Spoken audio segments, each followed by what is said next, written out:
this. Internal reference and external reference is, are you dependent on outside people for self-worth? You have a thing called self-esteem. Or are you happy?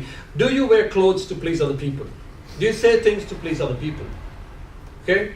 Do you get your life moving based on other people's opinions, other people's thing? Are you externally referenced? It means you're external reference. You need positive reinforcement from outside in order to give meaning to your life, power to your life. Somebody says, great job, I'm on top of the world. And somebody says, nah, it was not good, and you go boom, down.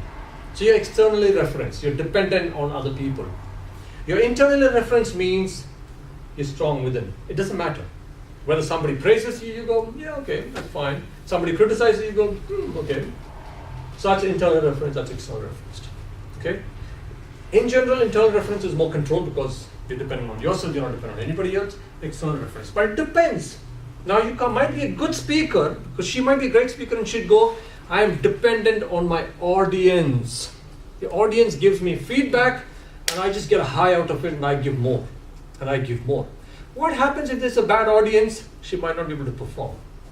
But if she's internally referenced, doesn't matter what audience. However, even though she cannot perform, because she's external reference, she's so much dependent on that, she feeds off on that energy from the audience, she's doing a great job. So for that specific requirement, I need to be externally referenced. Because her whole energy comes from the audience, and I go, if I want to be like her, then I have to be that. So I have to feed on the energy of the audience. Looking at the audience clapping, audience talking, gives me the high and I become more. So external reference, internal reference, yeah? Procedure and choice. How do we live a life? Do we live a life in a very structured manner? Like Vimal was saying, you can set your goals and you're so rigid and narrow and you just focus on that, and you also said that your tunnel vision, you can't be like that. You've got to be flexible. You've got to have a long time goal, but then you weave your way through. Because you can't. If you want to wait till all the ducks are lined up, you'll never. If you want all the lights green before you set out, take your car out of your garage, you'll never drive. Right? You go and then, okay? If you want guarantees in life, you never get guarantees.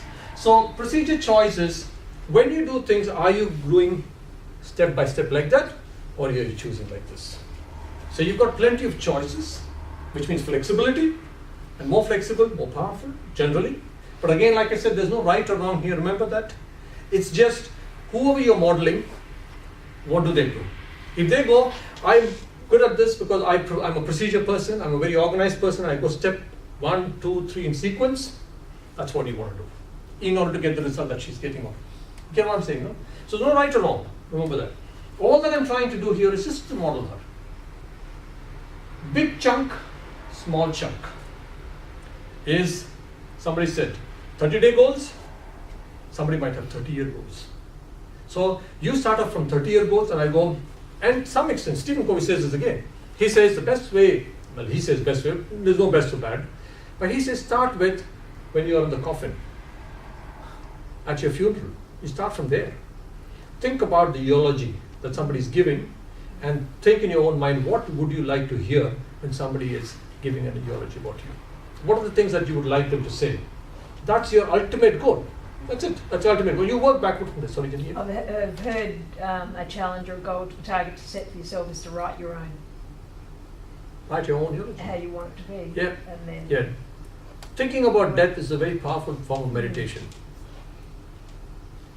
We don't think about death because it's very morbid.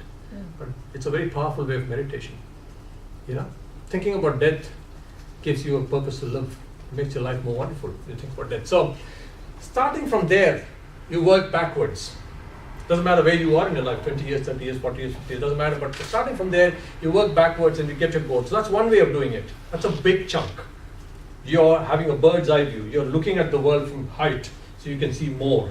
Okay, but you can't see the details. You're not a details person, but you're a big picture person. You're a strategic thinker. Okay? Strategic thinkers think the big picture, but they can't get into details. And then you have the small chunk people. Small chunk people get into the details. They like to have all the I's dotted and the T's crossed. Okay? So they work from there and they go up. I'm happy just with knowing what I'm going to do today or tomorrow or the next 30 days. I don't care about 5 years, 10 years, who knows? Yeah, I'm just happy with this. Or it could be like between them.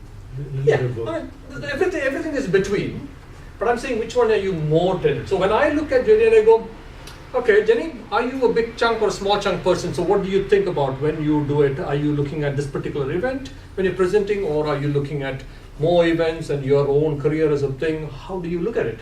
Jenny goes, yeah, I'm like, so Jenny might say, no, for me, that's it. That event, when I'm presenting, when I'm talking, is that it. That's it. Nothing else comes into my mind. So she's a small chunk person. She does focus on that, gets all the nitty-gritties ironed out, details and everything. Or she might go, when I go to make this presentation, I see the big picture. I see myself as Tony Robbins, the next Tony Robbins, and I'm giving talks to so many people like John DeMartini started like that, small and then became big thing. So if you're looking at the big picture, that's another way of. So I want to find out what she's doing. Again, no right, no wrong, no good, no bad, no judgment, but just what she's doing. And I want to note that down. Okay. She's totally associated. Jenny is totally associated. She's externally referenced because she feeds off on the audience. She has got procedures. She's got steps. She just looks at the small chunk. She's just focusing. Okay, I'm building up a formula. This is a formula, a template, a structure.